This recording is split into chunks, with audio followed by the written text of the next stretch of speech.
नमस्कार साथियों। तो हम आपके बीएड फर्स्ट ईयर के हम क्वेश्चंस को डिस्कस कर रहे थे और जिसमें हमने पेपर उठाया था CPS2 लर्निंग असेसमेंट। ओके, हमने असेसमेंट क्या है कल देखा था। आज देखेंगे why we do assessment. Okay, what is the purpose of the assessment, assessment क्यों किया जाता है। ओके, समझ में आया? तो देखते हैं, समझते हैं जल्दी जल्दी। Classroom test and assessment play a central role in the evaluation in student learning. Okay, बच्चा किस तरीके से पढ़ा है, ओके उसने कितना लर्न किया है, उस सबको अगर हमको इवेलुएट करना है तो इसमें सबसे अहम रोल जो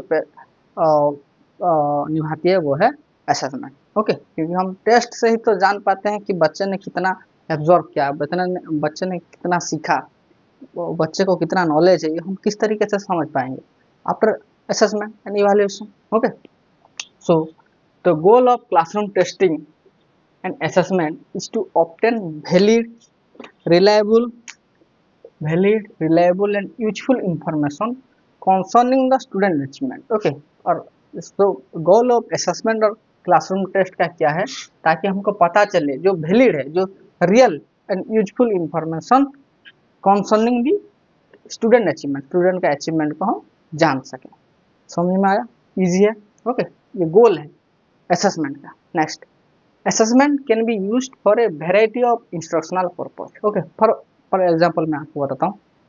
देखिए, असेसमेंट मतलब हम बच्चे का इवैल्यूएशन करने के टेस्ट ले रहे हैं। ओके, और उससे हम पता चलेगा हमको कि बच्चे ने कितना सीखा है और उसको कितना नॉलेज है, उसके नॉलेज में इम्प्रूवमेंट हुआ है या नहीं है। ओके ओके, सो जो हम उसका क्या कहते हैं, ड्यूरिंग इंस्ट्रक्शन मतलब जब वो स्कूल में जा रहा है, पढ़ रहा है, एट दैट टाइम। ओके, किस किस समय पे असेसमेंट हो सकता है। ओके, सबसे पहला eight the entry level, eight the entry level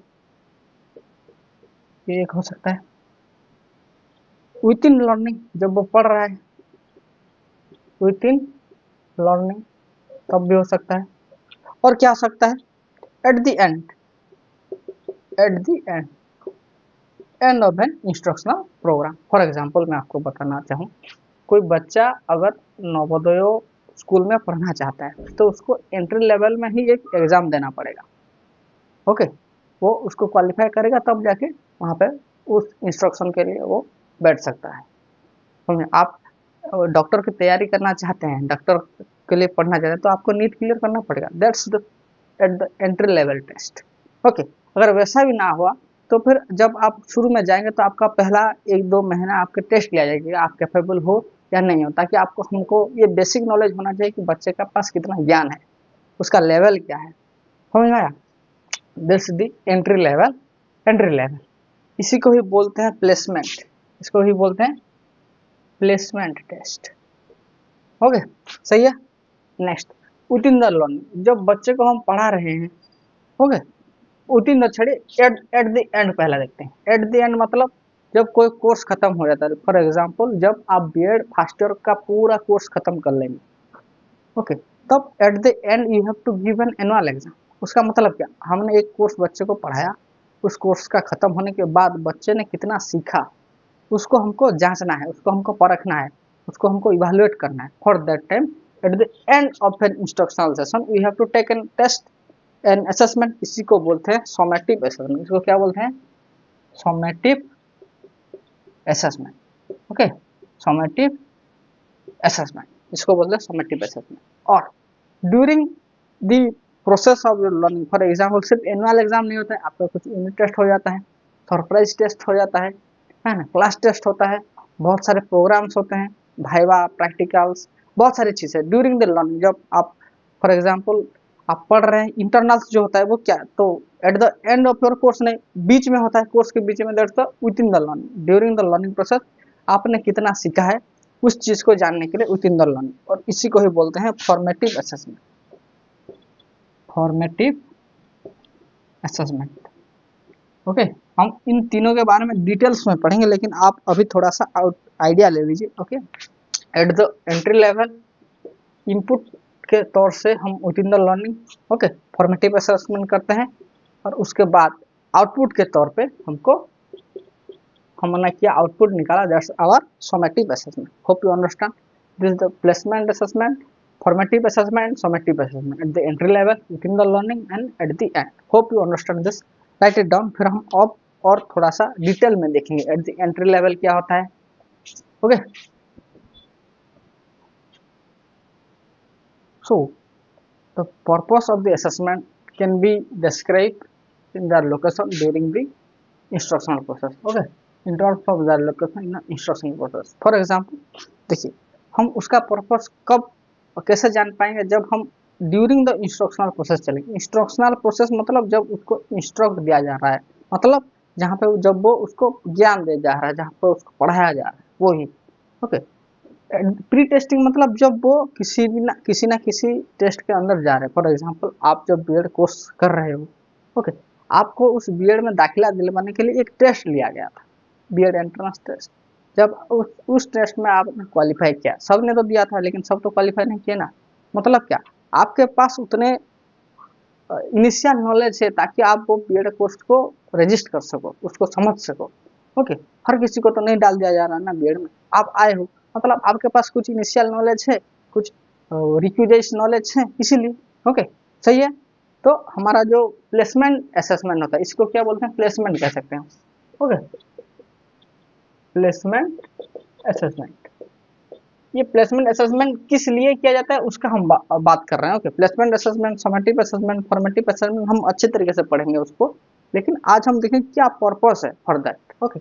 pre testing assessment may be done or test may be given at the beginning of an instructional process. किसी भी इंस्ट्रक्शनल प्रोसेस को शुरू करने से पहले ये टेस्ट लिया जाता है टू डिटरमाइन, क्या डिटरमाइन कर ले, whether the student have the prerequisite knowledge and skill need for instruction. Okay. उसके पास वो दक्षता है या नहीं, उसके पास वो स्किल है या नहीं, टू नीडेड फॉर इंस्ट्रक्शन, जो उस इंस्ट्रक्शन के लिए चाहिए. फॉर एग्जाम्पल अगर आप शिक्षक बनना चाहते हैं तो आपको बीएड करना होगा, और बीएड करने के लिए आपको math, reasoning, pedagogy, content knowledge, ये सब चाहिए. अगर आपके पास ये सब है तो आप बीएड एंट्रेंस क्वालिफाई कर लेंगे इजीली. अगर आपके पास एक भी स्किल लेकुना है तो आप नहीं कर सकते. ठीक है. तो ये चेक करता है what is the pre requisite knowledge and skill needed for instruction, वो उसके पास है या नहीं. तब जब वो इतना आपके पास है तब आपको सिलेक्ट किया जाता है और आप एक कोर्स करते हैं. Next, this test is serve as basic for adaptation of instructional plan. Okay.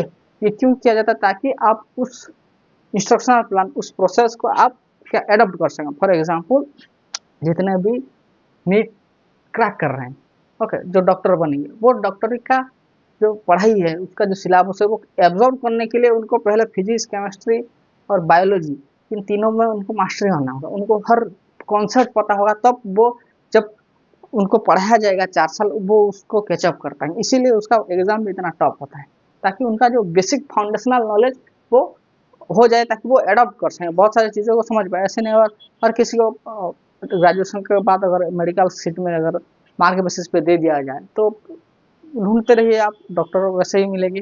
Okay. Next, assessment during instruction. इसी को क्या कहता है मैंने, फॉर्मेटिव. ओके. और हम पढ़ेंगे इसको क्या है, होता है फॉर्मेटिव असेसमेंट. ओके. लेकिन आज हम देखें क्यों करते हैं ये formative assessment. Test and assessment given during instruction provide for the basis of formative assessment. Okay. During instruction, जब हम पढ़ाई कर रहे हैं उसी समय, जैसे कि फॉर एग्जांपल मैं क्लास लिया और क्लास के बाद मैंने खुद वहाँ पे कुछ क्वेश्चन पूछे बच्चों को, या फिर कल नेक्स्ट क्लास में कुछ टास्क ऐसा दिया, उसका क्वेश्चन आंसर किया, सरप्राइज टेस्ट लिया, यूनिट टेस्ट कर दिया, क्लास टेस्ट कर लिया. ओके. ये सब क्या, ये एक एक असेसमेंट का तरीका है, ताकि हम बच्चे का इवैल्यूएशन कर सकें, उसने कितना सीखा है, कितना वो याद कर पा रहा है, उसके अंदर कितना नॉलेज है. ये सब हम ड्यूरिंग द इंस्ट्रक्शनल प्रोसेस करते हैं, है ना. समझ में आया. सो ड्यूरिंग द इंस्ट्रक्शन जो भी आप असेसमेंट कर सकते हैं वही आपका क्या फॉर्मेटिव असेसमेंट है. और असेसमेंट ड्यूरिंग इंस्ट्रक्शन, जब आप पढ़ाई कर रहे हैं, पढ़ा रहे हैं, एट दैट टाइम जो आप उनका असेसमेंट कर रहे हैं, that's the formative assessment. Okay. They are used to monitor the learning process. ये क्यों कहा जाता है, this is used to monitor the learning process, defect learner error.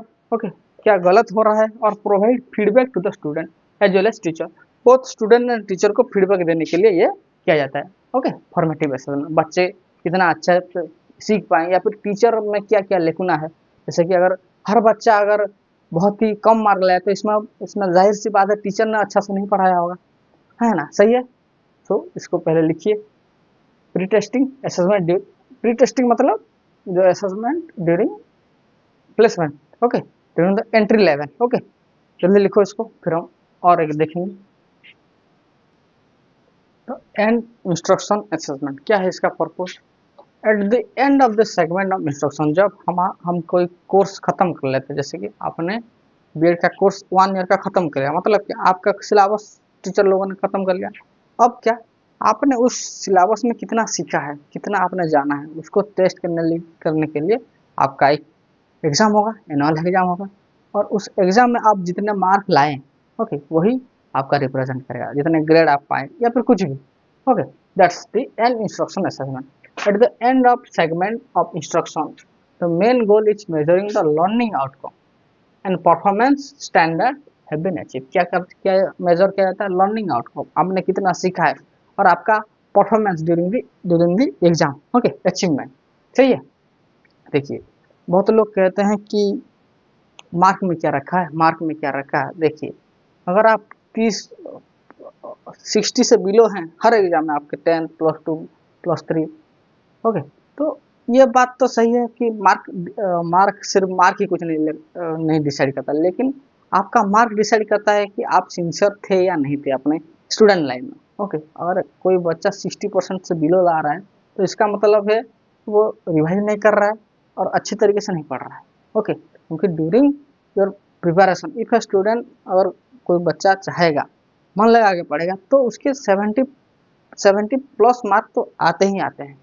Okay, so mark ऐसा नहीं डिसाइड कर सकता कि आपका फ्यूचर क्या होगा, लेकिन ये बता तो सकता है कि आपका पास्ट कैसा था, आप सिंसियर थे या नहीं थे अपने स्टूडेंट लाइफ में। ओके, तो learning outcome and performance standard have been achieve, सही है। इसीलिए तो हर कोई भी आप जॉब प्रेफरेंस करेंगे तो आपको 10th 12th ग्रेजुएशन हर किसी का मार्कशीट मांगता है। क्यों? वो आप देखना चाहता है कि आप कितने सिंसियर थे, है ना।